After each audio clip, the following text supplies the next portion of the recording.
Hello guys, ഒരു 12:45 ആയപ്പോണ്ടാ കോയമ്പത്തൂർ നിന്ന് വീട്. എന്നാൽ പിന്നെ അങ്ങോട്ടേക്ക് പോയൊക്കെ വിചാരിച്ച് എല്ലാവരും കൂടെ റെഡിയായി ഒന്ന് കയറി പ്രാർത്ഥിക്കുകയൊക്കെ ചെയ്യും. വണ്ടിയിൽ ഫുൾ ടാങ്ക് പെട്രോളും അടിച്ച് പിന്നെ ഞങ്ങൾ കയറി കിടന്നുറങ്ങാൻ തുടങ്ങി. തണുപ്പായതുകൊണ്ട് തന്നെ ഒരു ബെഡ്ഷീറ്റൊക്കെ എടുത്തുകൊണ്ടാണ് പോയത്. അതും പുതച്ചും കൂടി കിടന്നുറങ്ങി. പിന്നെ രാവിലെ എണീച്ച് നോക്കുമ്പോൾ ഉണ്ടെടാ 8 മണി. പാലക്കാടെത്തി പിന്നെ അവിടെ നിന്ന് ഒരു ചായയൊക്കെ കുടിച്ച് മെല്ലെ പിന്നെ ഞങ്ങൾ യാത്ര തുടങ്ങണം. യാത്ര ചെയ്തുകൊണ്ടിരിക്കുമ്പോണ്ട് എനിക്ക് പാലക്കാട് ഭയങ്കരമായിട്ട് ഇഷ്ടപ്പെട്ടത് എന്താ അറിയോ, അവിടുത്തെ ആര്യവേപ്പിൻ്റെ മരം. സത്യമോ? എല്ലാവരും ചോദിക്കും ഈ പെണ്ണിനെന്താ വട്ടാണെന്ന്. പക്ഷെ അല്ല, എനിക്ക് ആര്യവേപ്പിൻ്റെ മരമാണ് ഇഷ്ടമായി. എവിടെ നോക്കിയാലും ആര്യവേപ്പിൻ്റെ മരം. കാരണം ഞാനത് വെറുതെ തിളപ്പിച്ച് കുടിക്കുകയൊക്കെ ചെയ്യുന്ന ഒരു വ്യക്തിയാണ് ഞാൻ. എനിക്കതൊക്കെ കണ്ടിട്ടിങ്ങനെ എന്താ പറയുക, വല്ലാത്തൊരു സന്തോഷം. ഓ, ഇതൊക്കെ നമ്മുടെ വീട്ടിലൊക്കെ വളരുമായിരുന്നെങ്കിൽ എന്നൊക്കെ വിചാരിച്ച്. അപ്പം അതൊക്കെ വിടും. ഇനി നമ്മൾ പോകാൻ പോകുന്നത് നമ്മുടെ കുഞ്ഞുവിൻ്റെ കോളേജിലേക്കാണേ. അപ്പോൾ കോളേജ് നോക്കി വന്നതാണ് നമ്മൾ കോളേജിൻ്റെ അവിടെ എത്തി. മെല്ലെ കോളേജൊക്കെ ഒന്ന് ജസ്റ്റ് ഒന്ന് കണ്ടു. അവിടെ ഇറങ്ങി. അപ്പോൾ നമ്മൾ അവിടെ നിന്ന് ഇറങ്ങിയില്ല.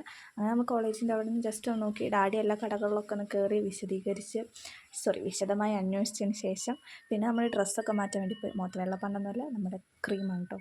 അങ്ങനെ അതൊക്കെ ഒന്ന് തേച്ച് റെഡിയായി. അതിനുശേഷം പിന്നെയും നമ്മൾ കോളേജിലേക്ക് തിരിച്ചുപോയി നമ്മൾ ഫുഡൊക്കെ കഴിക്കണമല്ലോ, പ്രഭാത ഭക്ഷണം. അങ്ങനെ നമ്മൾ ഫുഡൊക്കെ കഴിച്ചു. ഞാൻ ദോശയും ചട്നിയും ഒക്കെ കഴിച്ച്. അവിടെ ദോശയും ചട്നിയാണല്ലോ ഫേമസ്. പിന്നെ നമ്മൾ അതൊക്കെ കഴിച്ച് കഴിഞ്ഞ് പിന്നെ നമ്മൾ കോളേജിലേക്ക് കയറി. കോളേജ് എനിക്ക് ഭയങ്കര ഇഷ്ടപ്പെട്ടു കേട്ടോ. ഭയങ്കര പ്രകൃതി രമണീയമായ കോളേജ്. നല്ല ഭംഗിയുണ്ടായിരുന്നു കേട്ടോ കോളേജ് കാണാൻ. മീൻസ് ആ ഒരു മരങ്ങളും അവിടെ നിറച്ച് ആര്യവേപ്പുണ്ട്. അതുകൊണ്ട് എനിക്ക് ഭയങ്കര ഇഷ്ടമായി. അതുകൊണ്ട് ഞാൻ അവളോട് പറഞ്ഞു, നീ ലീവിനൊക്കെ വരുമ്പോൾ ഇവിടെ നിന്ന് ആര്യവേപ്പൊക്കെ പൊട്ടിച്ചുകൊണ്ട് വരണമെന്ന്. അങ്ങനെ നമ്മൾ കോളേജിലേക്ക് കയറി. ഫുള്ള് എല്ലായിടവും ഒന്ന് നിരീക്ഷിച്ച് പിന്നെ ഒന്ന് അഡ്മിഷൻ എടുക്കാൻ പോകണമല്ലോ. അങ്ങനെ അഡ്മിഷൻ എടുക്കാൻ വേണ്ടി കയറി. അവർ വലിയ പേപ്പറും കാര്യങ്ങളൊക്കെ തന്നെ ഫില്ല് ചെയ്യാൻ തന്നെ നമ്മൾ റൂമിലേക്ക് പറഞ്ഞു കേട്ടോ. ആ റൂമാണ് എനിക്ക് ഭയങ്കര ഇഷ്ടമായിട്ടോ. മീൻസ് അവിടുത്തെ സീറ്റിങ്.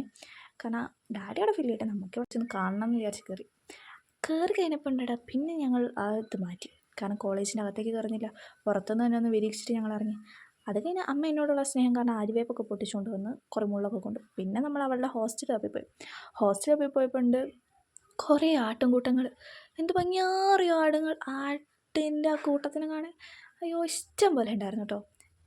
ഞാൻ പിന്നെ ഹോസ്റ്റലിലെ കാര്യമൊക്കെ വിട്ടു. പിന്നെ ഈ ആട്ടുകുട്ടികളൊക്കെ കണ്ടുകൊണ്ടിരിക്കുകയായിരുന്നു. അത് കഴിഞ്ഞ് പിന്നെ നമ്മളതൊക്കെ കഴിഞ്ഞ് ഹോസ്റ്റലൊക്കെ തപ്പിക്കഴിഞ്ഞ് പിന്നെ നമ്മൾ അവിടെ നിന്ന് നേരെ ഫുഡൊക്കെ കഴിക്കാൻ വേണ്ടി പോയി. അവർ ചോറ് കഴിക്കുന്നു. നമ്മൾ പിന്നെ റിച്ച് ആയതുകൊണ്ട് നമുക്ക് ഫ്രൈഡ് റൈസൊക്കെ പറ്റുള്ളൂ. അവൾ ചപ്പാത്തിയും മേടിച്ച് പിന്നെ നമ്മൾ അവിടെ നിന്ന് നേരെ നമ്മൾ പോകുന്നത് ഊട്ടിക്കാണ്. ഊട്ടി വഴി മസനഗുഡി വഴി ഊട്ടിക്കല്ല, നമ്മൾ ഊട്ടി വഴി മസനഗുഡിക്കാണ് പോകുന്നത്. ഓക്കെ, അപ്പം ഇനി അടുത്ത വീഡിയോ വീണ്ടും കാണാം.